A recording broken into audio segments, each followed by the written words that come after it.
আসসালামু আলাইকুম বড়বা। ওই বোকা চোদা কয় কি? ওই দেখ, হিসাব বোঝো না, দুধু খাও। ইন্সপেক্টর, তুই আমার ভাইজানকে চিনিস না। তোকে বহুত পস্তাতে হবে ইন্সপেক্টর, বহুত পস্তাতে হবে। হিরোইনের নিশা হয় না, আফিনও নিশা হয় না, মাগার দুঃসংবাদের সুবাস পাইলে নিশা হয়ে যায়। ডায়লগ কম বাবা, ডায়লগ কম। ওইসব পাশালা পরিকল্পনা আমার একদম ভালো লাগে না। আমি ডিএমসিতে বিশ্বাস করি, ডিএমসি। যদি বাংলা সিনেমার কথা আসে তাহলে প্রথম সারির ভিলেন হিসেবে নাম আসবে ডিপজল ও মিশা সওদাগরের। ডিপজল ও মিশা সওদাগর তাদের অসাধারণ অভিনয় দিয়ে জায়গা করে নিয়েছিল সবার মনে। ডিপজল ও মিশা সওদাগরকে এখন খুব বেশি সিনেমায় আগের মতো দেখা যায় না। তাদের অনেক বয়স হয়ে গেছে, তাই এখন তাদের আর নিয়মিত দেখা যায় না সিনেমার পর্দায়। অতীতে এমনও সময় গেছে যখন ভিলেন হিসেবে দাপুটে সময় পার করেছে এই দুইজন। যে কোনো নায়কেরই সিনেমায় ঘাম ঝরিয়েছে এই দুই ভিলেন। তাই আজকের এই ভিডিওতে আমরা জানব বাংলাদেশের সিনেমা ইন্ডাস্ট্রির দুই বাদশা ডিপজল এবং মিশা সওদাগর সম্পর্কে। আজকের এই ভিডিওতে তুলনা করব যে সম্পদের দিক দিয়ে কে এগিয়ে আছেন। এছাড়া জানব কে কোন গাড়িগুলো ব্যবহার করে থাকেন এবং জানব তাদের জীবনযাপন সম্পর্কে।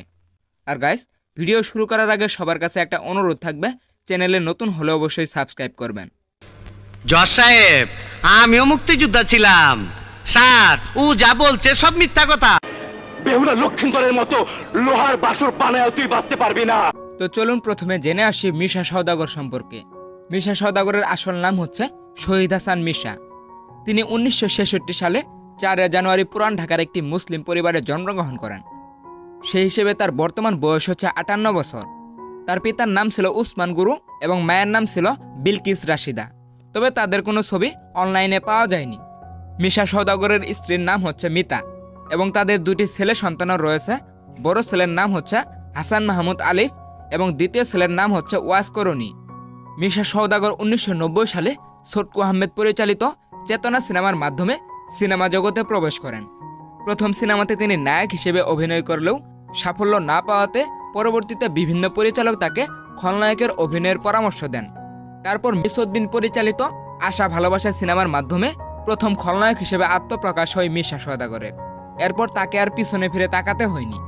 2000 সালের পর থেকে বাংলাদেশের সিনেমা ইন্ডাস্ট্রির সবচেয়ে প্রভাবশালীদের মধ্যে একজন হচ্ছে মিশা সওদাগর। পুরান পাগলে ভাত পায় না, নতুন পাগলে ধরে পায় না। তুই নাকি অনেক বড় উকিল হইছ। এখন পর্যন্ত মিশা সওদাগর 950টির বেশি সিনেমায় অভিনয় করেছে। অভিনয় জীবনে মিশা সওদাগর একাধিক পুরস্কার সহ 2বার জাতীয় চলচ্চিত্র পুরস্কার পেয়েছেন। মিশা সওদাগর ভিলেন হিসেবে বাংলা সিনেমা ইন্ডাস্ট্রিতে অনেক ব্যবসা সফল সিনেমা উপহার দিয়েছেন। মিশা সওদাগর সবচেয়ে বেশি ভিলেন হিসেবে অভিনয় করেছে শাকিব খানের সঙ্গে। শাকিব খানের প্রায় সিনেমাতেই মিশা সওদাগরকে ভিলেন হিসেবে দেখা যেত এবং তাদের দুজনের জুটিও দর্শকদের কাছে বেশ পছন্দনীয়। বেহুলা লক্ষিন্দরের মতো লোহার বাসুর বানায় তুই বাঁচতে পারবি না। চুপ! কুত্তাপটা করার পরেও কুত্তার মতো খেউ খেউ করছিস। মিশা সওদাগর অসংখ্য নায়কের সঙ্গে ভিলেন হিসেবে অভিনয় করেছে। এবার চলুন জেনে আসি মিশা সওদাগরের মোট সম্পত্তির পরিমাণ কত। গুগলের দেওয়া তথ্য অনুযায়ী মিশা সওদাগরের মোট সম্পত্তির পরিমাণ হচ্ছে $6 মিলিয়ন, যা বাংলাদেশি টাকায় প্রায় 65 কোটি টাকার বেশি। তবে গাইস, সবাই কিন্তু একটা বিষয় জানেন, সেলিব্রিটিরা তাদের আসল সম্পত্তির হিসাব সবার মাঝে শেয়ার করে না, তাই জানা যায় না যে তাদের আসল সম্পত্তি কত রয়েছে। তবে একটা আনুমানিক হিসাব করলে বোঝা যায় মিশা সওদাগর যদি 950টি সিনেমায় অভিনয় করে থাকে, তাহলে আনুমানিক যদি প্রত্যেকটি সিনেমার জন্য তিনি 1 লাখ টাকা করেও নিয়ে থাকে, তাহলেও তিনি 9 কোটি টাকার মালিক হচ্ছে। তবে এখন বোঝার বিষয় হচ্ছে তিনি কি শুধু প্রত্যেকটি সিনেমা থেকে 1 লক্ষ টাকা করে নিয়েছেন? বিভিন্ন সিনেমায় তিনি বিভিন্ন পারিশ্রমিক পেয়েছেন। তবে যাই হোক, মিশা সওদাগর অনেক ব্যবসার সঙ্গেও জড়িত আছেন, তাই সেই হিসেবে তার সম্পত্তির পরিমাণ একটু কমই হয়েছে। তো এবার দেখে নেওয়া যাক মিশা সওদাগর কি কি ধরনের গাড়িগুলো ব্যবহার করে থাকে। মিশা সওদাগরের প্রথম গাড়িটি ছিল মার্সিডিজ ব্র্যান্ডের একটি গাড়ি এবং এই গাড়িটির বাজার মূল্য হচ্ছে 80 লক্ষ টাকার উপরে। এবং তিনি দ্বিতীয় গাড়িটি ব্যবহার করে থাকেন টয়োটা ব্র্যান্ডের অনেক পুরাতন একটি গাড়ি। আর গাইস, আপনারা সবাই জানেন বাংলাদেশের তারকাদের সম্পর্কে তথ্য খুব বেশি একটা অনলাইনে পাওয়া যায় না, তাই তারা কিভাবে জীবনযাপন করে সঠিকভাবে বলা যায় না। তো মিশা সওদাগরের একটি ফেসবুক পেজও রয়েছে। সেই পেজে তার ফলোয়ারের সংখ্যা হচ্ছে 2,40,000-এর উপরে। মিশা সওদাগর বর্তমানে একটা করে সিনেমা করার জন্য 10 থেকে 15 লক্ষ টাকা নিয়ে থাকে। পুরান পাগলে ভাত পায় না, নতুন পাগলে ধরে পায় না। তুই নাকি অনেক বড় উকিল হইছ। জানো আমার কথা না শুনলে তোমার কত বড় বিপদ হতে পারে। আমি তোমাকে জানিয়ে মেরে ফেলতে পারি।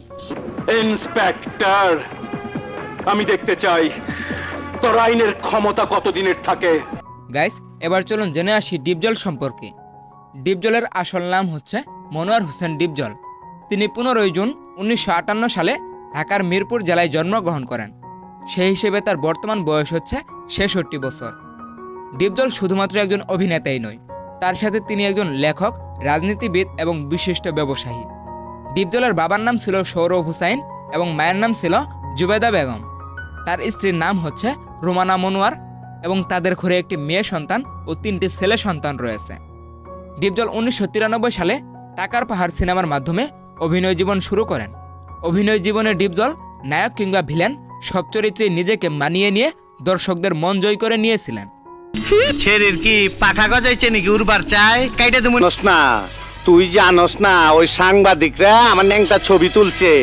এবং তার সঙ্গে ডিপজল হয়ে উঠেছিলেন বাংলা সিনেমা ইন্ডাস্ট্রির অভিনেতাদের মধ্যে অন্যতম একজন অভিনেতা। ডিপজল তার কেরিয়ার প্রথমে শুরু করেছিল নায়ক হিসেবে, তবে নায়ক হিসেবে তিনি প্রথমে সাফল্য না পেয়ে ভিলেনের চরিত্র অভিনয় করা শুরু করেন এবং ভিলেন হিসেবে অভিনয় করে তিনি ফাটিয়ে দেন। শিল মাইরা দিমু, শিল মাইরা দিমু, শিল মাইরা দিমু।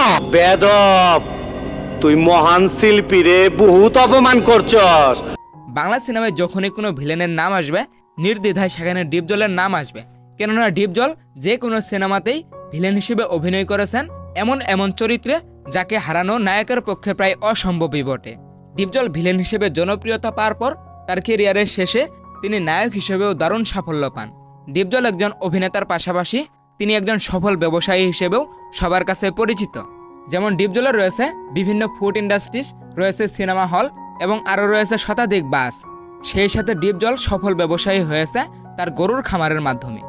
এছাড়াও ডিপজলের এই গরুর খামারে কোরবানি ঈদের জন্য কোটি কোটি টাকার ষাঁড় গরু পালন করা হয়ে থাকে। তাছাড়াও পালন করা গরুগুলো সারা বছরও বিক্রি করা হয়ে থাকে। তার খামারে রয়েছে প্রায় কয়েক শত গরু। তো যাই হোক, চলুন এবার জেনে আসি ডিপজল মোট কত টাকার মালিক।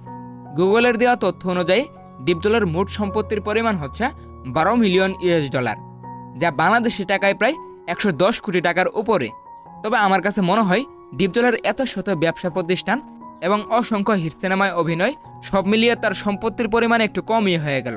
তবে যাই হোক, তাদের আসল সম্পত্তির হিসাব যেহেতু সঠিকভাবে জানা যায় না, তবে আনুমানিক ডিপজল সব মিলিয়ে 110 কোটি টাকার মালিক হবে। এবং তাদের আসল সম্পত্তির হিসাব সবার মাঝে প্রকাশ না করার একটাই কারণ হচ্ছে, তারা যদি তাদের আসল সম্পত্তির হিসাব সবার মাঝে প্রকাশ করে তাহলে তাদের এই সম্পত্তির কর দিতে হবে, তাই তারা তাদের আসল সম্পত্তির হিসাব সবার মাঝে প্রকাশ করে না। তবে যাই হোক, চলুন এবার দেখে আসি ডিপজল কোন কোন গাড়িগুলো ব্যবহার করে থাকে। ডিপজলের প্রথম গাড়িটি হচ্ছে টয়োটা ব্র্যান্ডের একটি গাড়ি, যার বাংলাদেশি বাজার মূল্য হচ্ছে 30,40,000 টাকার উপরে। এরপর ডিপজল BMW সহ আরও অনেক গাড়ি ব্যবহার করে থাকে এবং ডিপজলের একটি ইউটিউব চ্যানেল সহ একটি ফেসবুক পেজও রয়েছে, যে পেজে তার ফলোয়ারের সংখ্যা হচ্ছে 11 লক্ষের বেশি। ডিপজল বর্তমানে সিনেমার পাশাপাশি প্রযোজক হিসেবেও কাজ করে থাকেন। এবং গাইস, আপনারা ডিপজল এবং মিশা সওদাগরের মধ্যে কাকে বেশি পছন্দ করেন অবশ্যই কমেন্টে জানাবেন। আর দয়া করে কেউ গালাগালি না করে সঠিক তথ্যটি জানিয়ে দিলে সবচেয়ে বেশি ভালো হয়। তো গাইস, ভিডিও কেমন লেগেছে? ভিডিও ভালো লাগলে অবশ্যই সামাজিক কাজে লেগে পড়ুন। আজ এই পর্যন্তই, দেখা হবে নতুন কোনো ভিডিওতে। টেক কেয়ার, আল্লাহ হাফেজ। আসসালামু আলাইকুম বড় ভাই। ইন্সপেক্টর, তুই আমার ভাইজানকে চিনিস না, তোকে বহুত পস্তাতে হবে ইন্সপেক্টর, বহুত পস্তাতে